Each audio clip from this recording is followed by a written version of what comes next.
Olá, telespectadores, bem-vindos novamente ao programa CPLP na GMN. Como já sabemos, este programa tem como objetivo apresentar-vos as últimas informações ocorridas na comunidade dos países de língua portuguesa. Iniciamos com a primeira informação.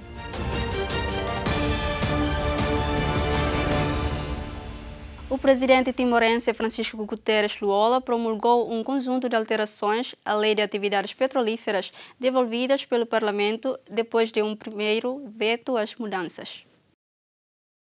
O chefe da Casa Civil da Presidência, Francisco Vasconcelos, confirmou a promulgação na leitura de uma declaração aos jornalistas sem direito a perguntas no Palácio Presidencial em Dili. A 13 de dezembro de 2018, Sua Excelência, o Presidente da República, exerceu o veto político sobre o decreto do Parlamento Nacional, número 3/5, que aprovou a primeira alteração à Lei número 13/2005, de 2 de setembro, Lei das Atividades Petrolíferas, em conformidade com os poderes que lhes são conferidos constitucionalmente, nos termos da alínea A do artigo 85 e do número 1 do artigo 88 da Constituição da República. O veto político ao decreto do Parlamento Nacional, número 3/5, foi acompanhado da mensagem que o fundamentou, datada de 13 de dezembro de 2018, através da qual Sua Excelência, o Presidente da República, solicitou a reapreciação daquele diploma pelo Parlamento Nacional, tal como dispõe o número 1 do artigo 88, acima mencionado. O Parlamento Nacional veio por 41 votos a favor e 1 contra a confirmar a aprovação do decreto do Parlamento Nacional, número 3/5, para efeitos da sua conversão em lei, tendo seguido nesta votação a regra da aprovação por maioria absoluta dos deputados em efetividade de funções, que consta do número 2 do artigo 88 da Constituição da República. Esta confirmação foi comunicada a Sua Excelência, o Presidente da República, através de ofício do Presidente do Parlamento Nacional, de 10 de janeiro de 2019, com entrada registrada na Presidência da República no dia seguinte. O Presidente da República examinou o decreto referido, confirmado pelo Parlamento Nacional, tendo constatado que não houve qualquer alteração do texto anteriormente submetido para promulgação. Neste quadro, o Presidente da República deve promulgar o decreto do Parlamento Nacional, número 3/5, no prazo de 8 dias a contar do dia da sua recepção. Segundo a Constituição da República, determina na parte final do número 2 do seu artigo 88. Pelo que, na mesma data desta declaração, a Sua Excelência, o Presidente da República, promulgou o decreto do Parlamento Nacional, número 3/5, que aprovou a primeira alteração à Lei número 13/2005, de 2 de setembro, Lei das Atividades Petrolíferas, convertendo-o, assim, em lei, segundo se determina na parte final do número 2 do artigo 88 da Constituição. Ao promulgar o decreto do Parlamento Nacional número 3/5, depois da sua confirmação pelo Parlamento Nacional, antecedida de veto político, o Presidente da República cumpre com o dever constitucional, não significando esta promulgação um juízo político ou jurídico favorável ao referido decreto, e menos ainda que possa ser interpretado como inibidor de qualquer pretensão de fiscalização abstrata da constitucionalidade e legalidade, nos termos em que vem previsto no artigo 150 da Constituição da República. A publicação do texto no Jornal da República marca a entrada em vigor do diploma, que vai ser aplicado com retroatividade a partir de 27 de setembro. Essa É a data da assinatura do contrato de compra da participação de ConocoPhillips. Portugal vai apoiar financeiramente a agência cabo-verdiana de notícias Infopress na implementação de um projeto de capacitação dos quadros técnicos. Segundo o protocolo homologado, o projeto contará também com o apoio da agência Lusa. Portugal, através do Instituto Camões e com a cooperação da agência Lusa, vai apoiar financeiramente a agência cabo-verdiana de notícias Infopress na implementação de um projeto de capacitação dos seus quadros técnicos. O protocolo que firmamos com o Instituto Camões possibilitará à Infopress levar a cabo reformas que permitam criar as bases para a implementação do seu reposicionamento estratégico, designadamente com uma abordagem voltada para a multimédia, um novo modelo de negócios baseado na comercialização de conteúdos e na formação e capacitação contínua dos seus colaboradores. Sublinho a importância desse momento por considerar que, para além de reforçar as nossas competências, acabará por ter um impacto transversal em todo o setor, tendo em conta o papel central que a agência desempenha em Cabo Verde, visando assim contribuir para o reforço da democracia e da sociedade civil. O projeto da agência cabo-verdiana, que tem uma duração de 20 meses, tem um custo de mais de 59 mil euros, sendo que Portugal assegura um financiamento de cerca de 32 mil euros. Para os governantes, este é mais um passo na colaboração entre os dois países. A Infopress tem seguramente beneficiado da capacitação institucional que é disponibilizada pela Lusa, mas a Lusa seguramente que tem igualmente aproveitado e muito com esta parceria, porque conhece melhor o seu parceiro, conhece melhor o produto que ele pode fornecer, é caixa de ressonância também desse produto, porque, como sabem, a Lusa tem uma especial responsabilidade, não apenas relativamente às notícias que se produzem em Portugal, mas igualmente àquelas que se produzem no espaço lusófono. E, portanto, eu julgo que é uma parceria em que todos ganham. E essa cooperação faz-se a todo o âmbito. Muito mais do que a troca de instrumentos da tecnologia, o mais importante tem sido, de facto, essa parceria, de facto, na transformação de uma nova visão por uma agência noticiosa, que seja, de facto, pilar de uma comunicação social que seja imparcial, isenta, que chegue a todos os cabo-verdianos, que transmita todas as verdades, todas as tendências e todas as sensibilidades da sociedade cabo-verdiana. A secretária de Estado portuguesa prossegue a sua visita oficial a Cabo Verde na quarta-feira com uma deslocação à ilha de São Vicente. Afonso de la Cama morreu há 8 meses, mas está presente no 6º Congresso da Renamo, o principal partido da oposição moçambicana.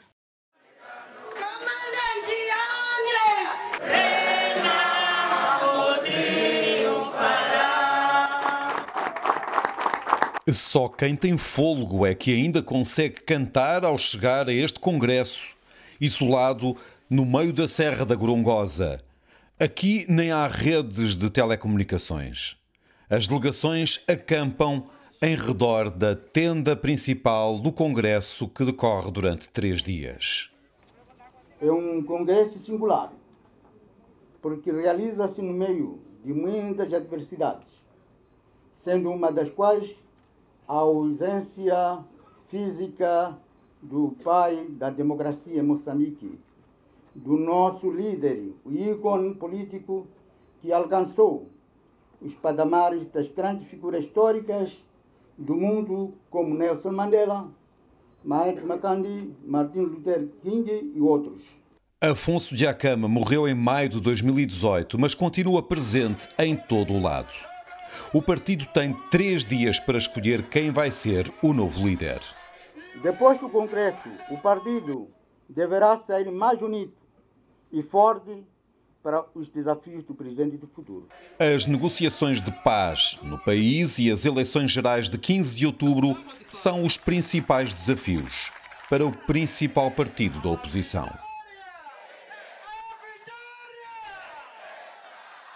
Resultado do 6º Congresso da Resistência Nacional Moçambicana, Ossufo Momade venceu as eleições para a presidência do partido.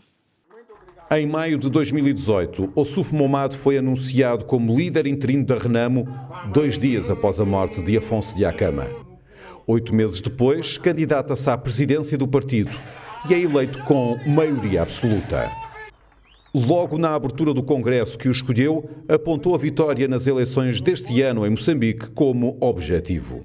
Em outubro deste 2019, os moçambicanos serão chamados a eleger membros das Assembleias Provinciais, deputados da Assembleia da República, governadores provinciais e o Presidente da República.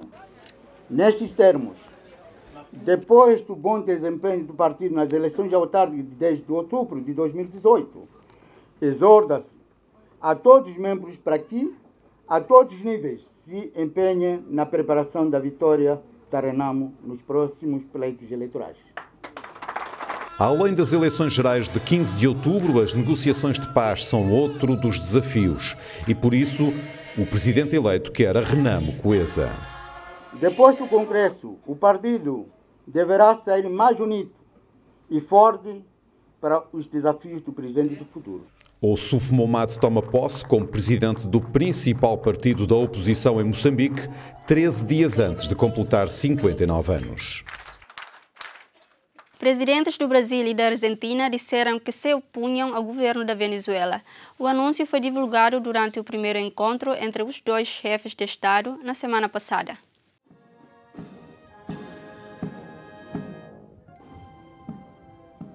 O presidente da Argentina considera ditador e agressor Nicolás Maduro e disse que está a favor da liberdade dos venezuelanos. Já, para o presidente do Brasil, a cooperação na questão da Venezuela é muito clara no momento.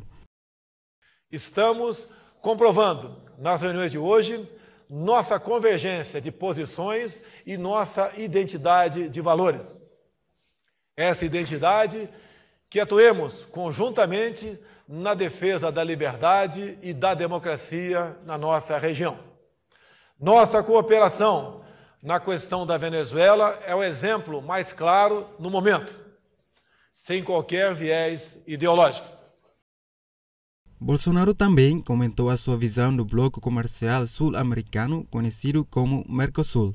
O Mercosul precisa valorizar sua tradição original, abertura comercial, redução de barreiras, eliminação de burocracias. O propósito é construir um Mercosul enxuto que continue a fazer sentido e ter relevância.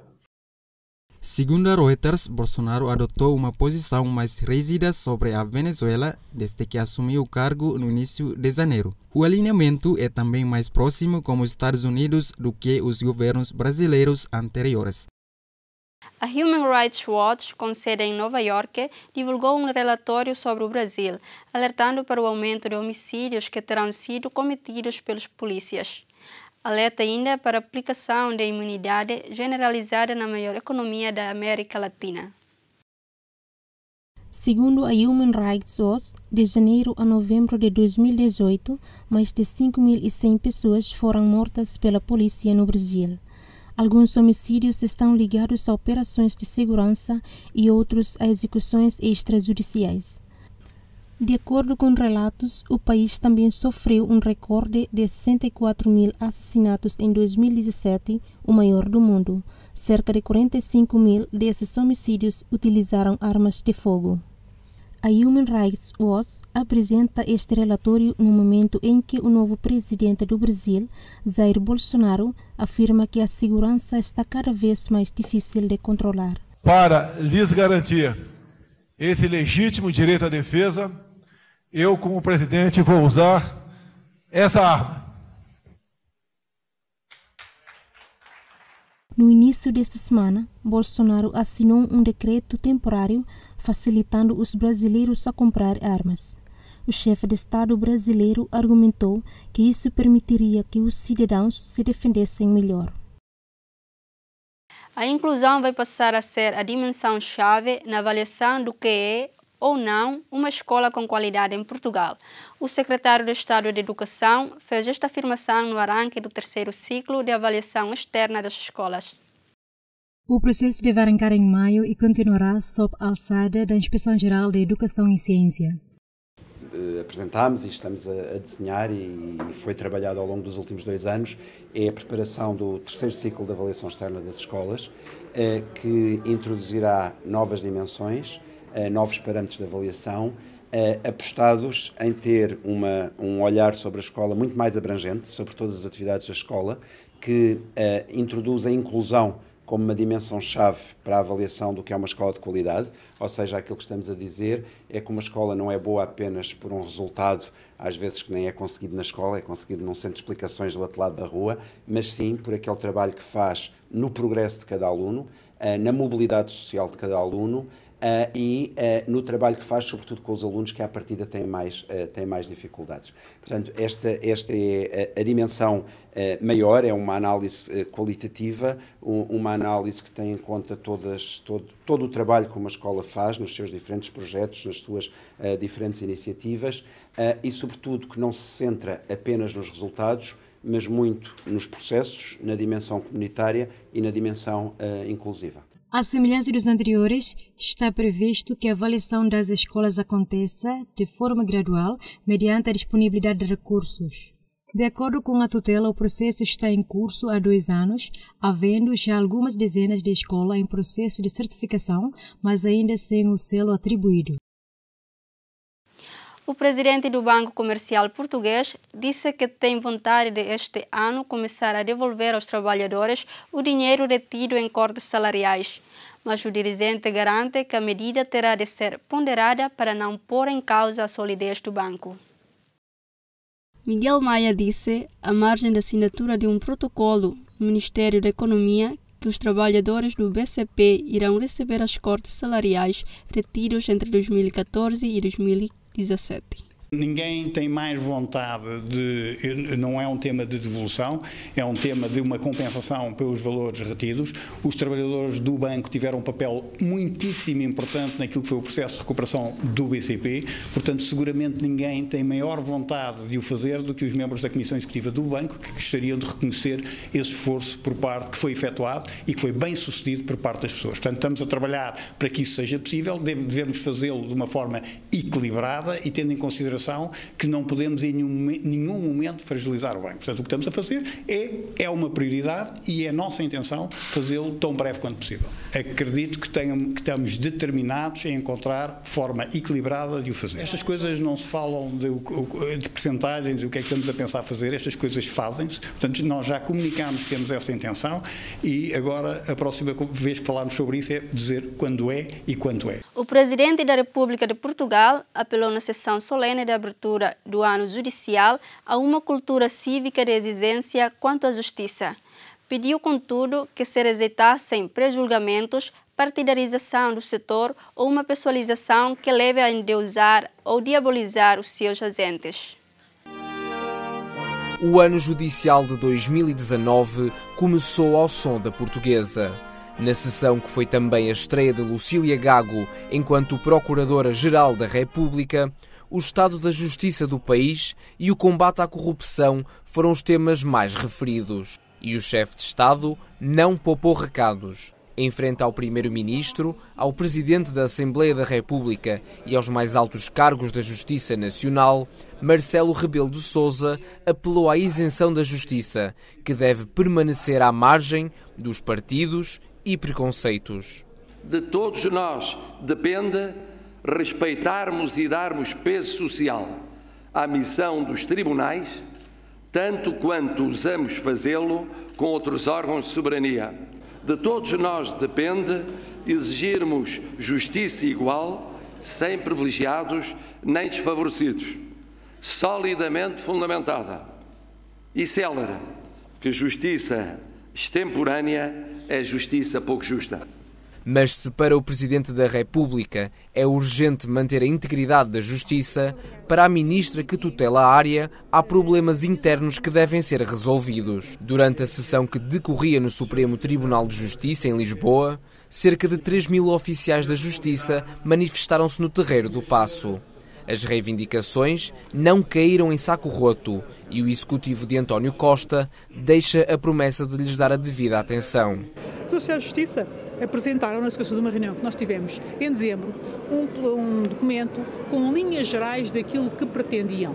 Esse documento está a ser analisado no Ministério. O Ministério dará a resposta aos assistentes sociais de justiça tão logo seja possível. O ano judicial arrancou. Pela frente, apresenta-se já no dia 28 de janeiro a instrução do processo Operação Marquês.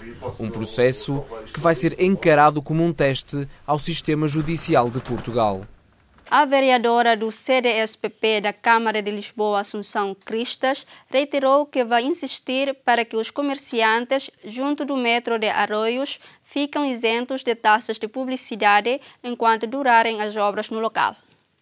Nós temos acompanhado há muito tempo esta questão das obras do metro de Lisboa aqui na estação de Arroios e as preocupações de moradores e de comerciantes que veem o comércio tradicional já de si frágil, agora agravado e mais debilitado com o fecho desta estação e ainda por cima neste momento num contexto muito crítico porque a obra parou.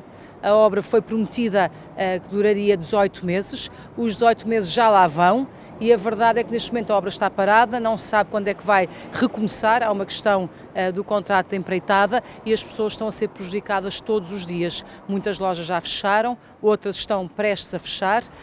O CDS aqui na Junta de Freguesia de Arroios, logo em 2017, fez aprovar por unanimidade uma moção que recomendava à Câmara isentar as taxas todas do espaço público e de publicidade a estes comerciantes, até porque muitos deles estão tapados com a obra e, portanto, até há dúvida sobre se estarão abertos ou não, as pessoas não vêm aqui verificar isso. A verdade é que até agora essa isenção ainda não se verificou. Nós vamos insistir e, junto da Câmara, propor que haja, de facto, essa isenção retroativa ao momento em que a obra começou, ao momento em que foram colocados os tapumes, ou seja, julho de 2017. Este, infelizmente, é um sinal de falta de programação por parte das obras, falta de comunicação atempada aos comerciantes para se prepararem para este embate, falta também de uma compensação por parte do metro de Lisboa que seria muito justa dadas as circunstâncias que se estão a viver aqui nesta zona da Praça do Chile e da Moraes Soares e a tudo isto o que é que nós assistimos? Um governo que na verdade vem para a rua para fazer anúncios da expansão do metro de Lisboa, mas não cuida de tratar desta situação em concreto que está a afetar uma das zonas emblemáticas da cidade, um dos corações comerciais da própria cidade. Por outro lado, vemos um Presidente da Câmara que gosta de aparecer em todas as fotografias bonitas, em todas as boas notícias de expansões de metro ou outras, mas que não tem tempo para vir aqui à rua falar com os comerciantes e inteirar-se daquilo que eles estão a viver, porque se o tivesse feito, não tenho dúvida nenhuma que já teria feito a isenção das taxas, já teria reembolsado porventura estes comerciantes. É isso que o CDS vai insistir, porque de facto é muito duro este tempo, não se sabe quanto mais é que vai demorar e pode acontecer que quando a estação de metro reabrir, todo este comércio tradicional, ou muito dele, já nem sequer existirá para contar a história. Sobre a atual disputa interna no PSD, o secretário-geral comunista afirmou que da vida do convento sabe quem lá vai dentro. Jerônimo de Souza reiterou a continuidade da reposição de rendimentos e direitos nesta legislatura. Por uma questão de princípio, sempre reservamos, portanto, a nossa posição, não praticando qualquer ingerência. Disse ontem e repito que a sabedoria popular, portanto, tem uma expressão muito concreta de que, em relação à vida no convento, sabe quem lá vai dentro. E, portanto, nesse aspecto, portanto, acompanhamos a evolução da situação, este esforço de rearrumação que não se fixa só no PSD, uma evolução, portanto, ainda imprevisível, mas de qualquer forma compreenderá que não queiramos situar, portanto, a questão, porque é muito mais vasta a questão em termos do PSD. Com certeza haverá rearrumação de forças. O nosso objetivo é que o Partido Comunista Português se reforce na sua intervenção, nas eleições, em torno deste objetivo central. Portanto, eu colocava, portanto, esta questão como uma questão elementar, que é andar para trás não, portanto, é preciso, portanto, continuar os avanços, continuar, portanto, a repor rendimentos e direitos e, no fundo, portanto, manter aquela linha de reposição da esperança que foi conseguido, portanto, há 4 anos atrás. Tiro e queda, Maria, Rainha dos Escoceses, Glass, o culpado, Ursinho Procura-se, Nunca Deixas de Olhar, Selvagens e Os Dois Irmãos estrearam na semana passada nas salas de cinema portuguesas. Eddie, algures aqui se vai decidir o futuro do amanhã. Produzido por Donel Vieira e realizado por Ramon de Los Santos, a comédia Tiro e Queda estreia agora nos grandes ecrãs. O filme adapta a peça de teatro que tem o mesmo nome e que já estreou nas salas lisboetas em 2014. Daqui a 10 minutos, no local do rendezvous. Vou-me matar! O rato. Eduardo Madeira e Manuel Marques continuam a ser os protagonistas espiões e dão vida a Eddie e Manecas. Vou matar!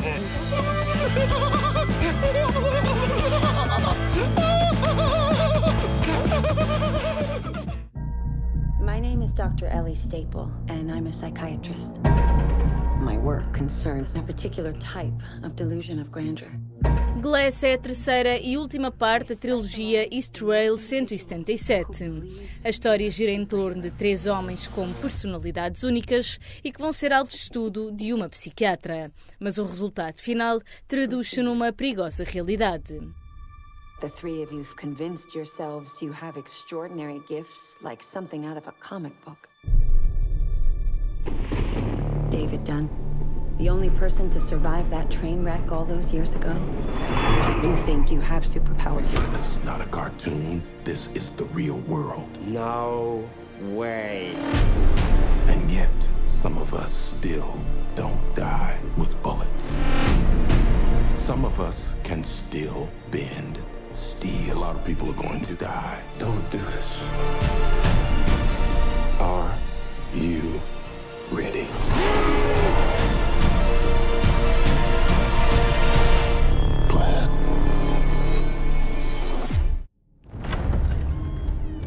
Mary Stuart is condemned to death by order of our Sovereign Elizabeth, Queen of England. How did it come to this? Maria, rainha dos escoceses, foca-se em Maria Stuart, mulher que se tornou rainha de França com apenas 16 anos e que se tornou viúva aos 18. E ainda jovem, Maria regressa ao país natal para recuperar o direito que tem ao trono. O drama histórico tem por base a obra escrita pelo britânico John Guy. That we never bow to her as we bow before you. Your heart has more within it than the men who counsel you. You would do well to watch your words. I will not be scolded by my inferior. You're inferior. If you murder me, you murder your sister. And you murder your queen. How did it come to this? Det er alarmcentralen. Jeg har kørt med cykel og slået min knæ. Lige på det. Polícia que não pode sair de uma secretária e uma mulher raptada. O culpado é um thriller psicológico e que já foi distinguido no Festival de Cinema de Sundance com o prémio público. Hej, skat. Har du drukket? Nej, det har jeg ikke. Ja, for helvede. Hvem er du sammen med? Iben ved personen, du er sammen med, du har ringet 112? Nej. En, der har brug for os. Det er ikke din opgave, det her. Kør efter. Han blikker af. Han er ved at køre motorvejen. Han må se dig.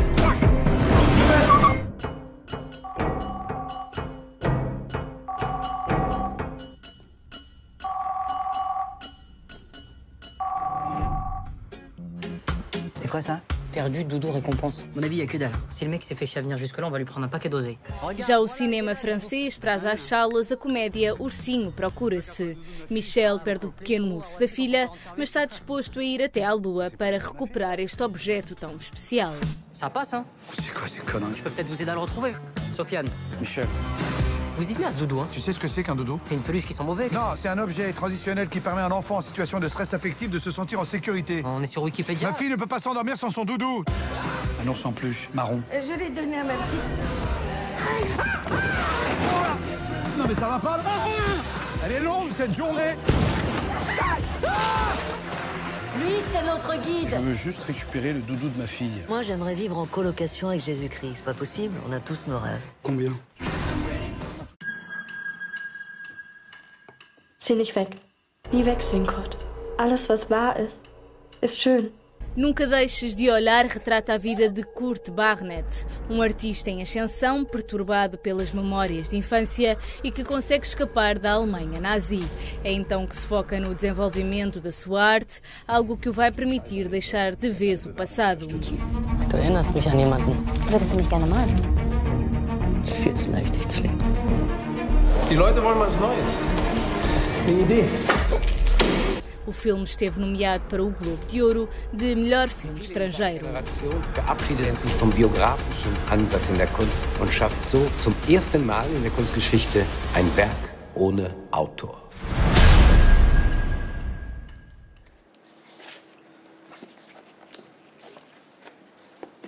Depois de sair da prisão, o único desejo de Nora é encontrar Lea, uma artista que a fascina. E entre ambas vai nascer um amor selvagem. Katarina Wallenstein é uma das protagonistas. Ça m'émeut. J'aime beaucoup. J'aimerais vraiment savoir ce que tu en penses. Tu ne m'as pas raconté pour la prison. L'odeur de la prison me colle à la peau. Ça me rend folle.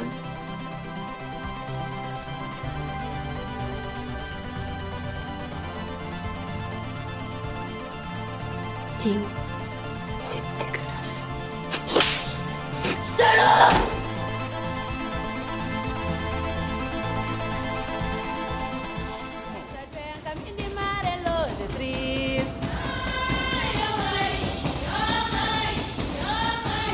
O drama Os Dois Irmãos conta com a realização de Francisco Manso. No filme, André, um cabo-verdiano imigrado em Portugal, tem de regressar à terra natal para resolver um problema que põe em causa a honra da família. Onde é que o réu estava preso? Pai, está calor. Por que fechou a janela? Porque a nossa casa continua desonrada. Tenho medo que possa acontecer. Oi, saudade, tá matando minha vida. Oi, saudade, tá matando minha vida.